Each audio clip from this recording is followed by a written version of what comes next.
You catch them in the act. The sudden freeze, the undeniable and overwhelming smell, the sheer psychological horror of realizing your dog, the very same dog who peacefully sleeps on your pillow and licks your face, just consumed their own waste. It is easily the most repulsive behavior a dog owner will ever witness. You pull them away abruptly, brush their teeth vigorously, and feel a profound mix of disgust and confusion. Why would an animal equipped with an olfactory system 100,000 times more sensitive than ours consciously choose to consume feces? It makes zero logical sense to the human brain. But you are not evaluating a human brain. You are looking at an ancient, highly specialized survival machine.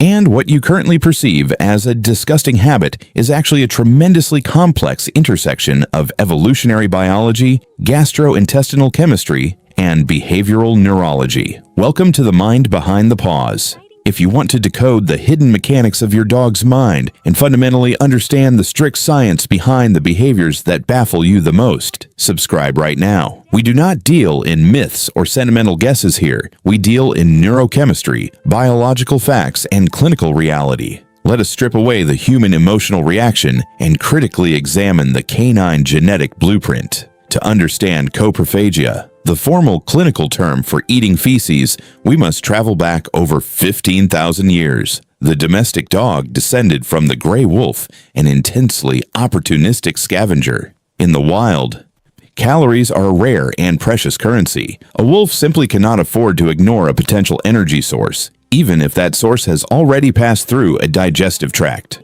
Herbivore feces are exceptionally rich in partially digested plant matter and essential B vitamins, but the behavior is even more deeply hardwired into the canine maternal instinct. When a female dog gives birth, she meticulously and constantly cleans her newborn puppies. For the first few weeks of their fragile lives, puppies cannot eliminate waste independently. The mother must physically stimulate their gastrointestinal tracts by licking them, and she instinctively consumes the resulting waste. This is not a biological mistake. It is an evolutionary defense mechanism meticulously designed to keep the Dean highly sanitary and entirely free of scent markers that would undoubtedly attract opportunistic predators. The mother's brain is flooded with oxytocin and prolactin, powerful bonding hormones that fiercely drive this intense caregiving routine. So, when a modern adult dog exhibits coprophagia, they are not inventing a new, unnatural behavior out of nowhere. They are accessing a dormant ancestral subroutine. It is a biological echo from a distant past, but when this specific behavior persists inappropriately into adulthood, the evolutionary echo has usually mutated into a distinct clinical symptom. Before you ever assume your dog has a psychological issue or behavioral flaw, you must deeply analyze their gut. The canine digestive system is a rapid and highly acidic processing plant. But what exactly happens when that internal plant fails? If a dog suffers from exocrine pancreatic insufficiency, their pancreas critically fails to synthesize the vital digestive enzymes, specifically amylase, lipase, and protease, necessary to break down complex proteins, fats, and carbohydrates. The food moves rapidly through the gastrointestinal tract virtually untouched to the dog's highly sensitive vomeronasal organ, also known as Jacobson's organ, which routes chemical data directly to the accessory olfactory bulb. The resulting feces do not smell like waste at all. They smell exactly like the original, undigested, and highly desirable meal. The dog is literally starving on a microscopic cellular level, regardless of exactly how much premium food you put in their bowl. Their brain intensely registers a severe caloric deficit. The hypothalamus urgently triggers an intense, overwhelming hunger response, overriding any learned inhibition. They engage in pica, the consumption of non-food items, because their biology is screaming at them to rapidly reclaim those lost nutrients. This physiological panic is also true for heavy parasitic infections. Hookworms, whipworms, and roundworms aggressively siphon off essential nutrients from the intestinal wall, creating a severe chemical panic in the dog's brain. Furthermore, modern veterinary science is increasingly focusing on the profound impact of the gut microbiome. The trillions of microscopic bacteria residing in your dog's intestines communicate directly with their central nervous system through the massive vagus nerve. If this crucial microbiome is heavily compromised due to a poor diet, systemic illness, or heavy antibiotic use, the dog may instinctively seek out fresh feces to desperately repopulate their own depleted gut flora. It is a crude, purely instinctive attempt at a fecal microbiota transplant. If your dog suddenly develops this habit, the mandatory first step is always a comprehensive veterinary screening. You cannot simply train away a missing digestive enzyme or a severe bacterial imbalance. But what if the extensive blood work is flawless? What if the pancreas functions perfectly and the gut microbiome is entirely healthy? This is exactly where the story shifts dramatically from gastroenterology to behavioral neurology. Dogs are masters of observational learning, and they are acutely sensitive to your specific emotional state.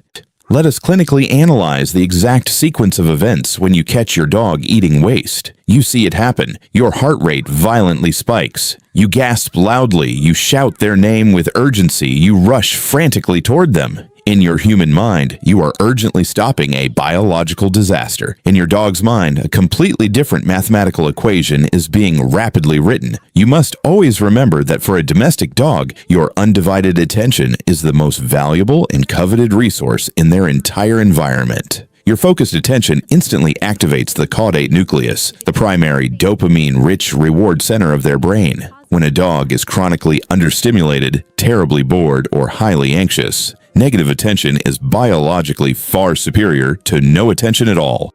By sprinting toward them and shouting wildly, you just successfully transformed a boring piece of waste into a high-value, heavily contested resource. You unintentionally turned the backyard into a high-stakes, thrilling game of keep away. The dog quickly learns that interacting with feces is the absolute fastest, most guaranteed way to command your undivided, intense focus. A pathological neurological loop is aggressively forged. The action immediately triggers the human reaction. The dramatic human reaction quickly delivers a massive spike of physiological arousal and dopamine, and the behavior is heavily and permanently reinforced. To successfully leverage neuroplasticity and break this toxic loop, you must completely remove the emotional explosion. You must expertly manage the environment with absolute clinical detachment.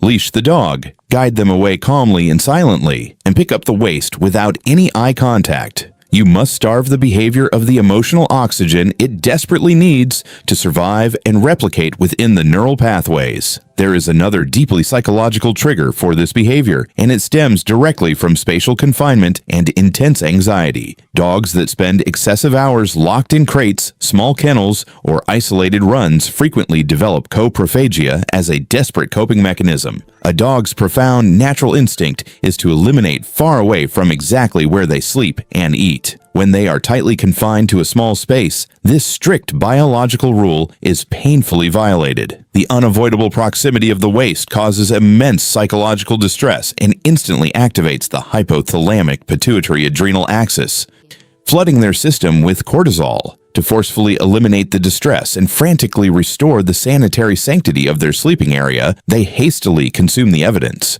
Over time, this stress-induced cleanup operation firmly becomes a compulsive behavior. The canine brain wires a brand new pathological neural pathway. The presence of waste equals severe stress. Eating the waste equals immediate relief as cortisol levels slowly drop. This is precisely why punishment is not just ineffective, it is actively destructive to the canine psyche. If you punish a dog for defecating in the house or in their crate, you aggressively elevate their systemic cortisol levels further. Cortisol severely impairs cognitive function and increases fear. The very next time they have an inevitable accident, they know with absolute certainty that the mere presence of the feces will trigger your terrifying anger. To skillfully avoid the impending threat and protect themselves from your unpredictable wrath, they destroy the evidence before you can ever find it. You are not curing the underlying problem. You are simply weaponizing their fear and forcing them to hide their mistakes internally.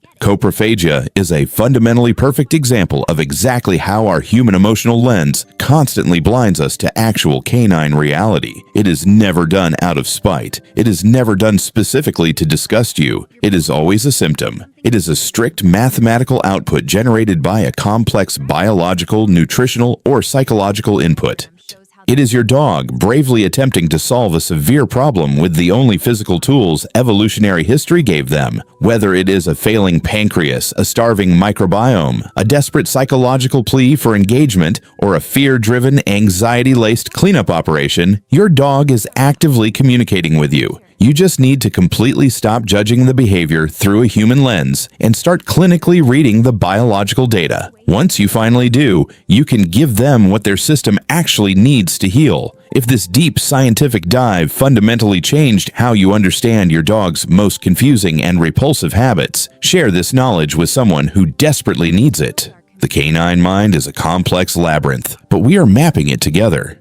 And you will absolutely need this detailed map for what we are covering next. Have you ever returned home to find your favorite couch completely destroyed, your doors deeply scratched, and your house in absolute ruins? You might logically think they are just angry you left them alone. You are completely and entirely wrong. Next time, we decode the deep psychology of dogs that destroy everything when you leave, and the truth goes far beyond the mess. It is a full neurological crisis. I will see you there.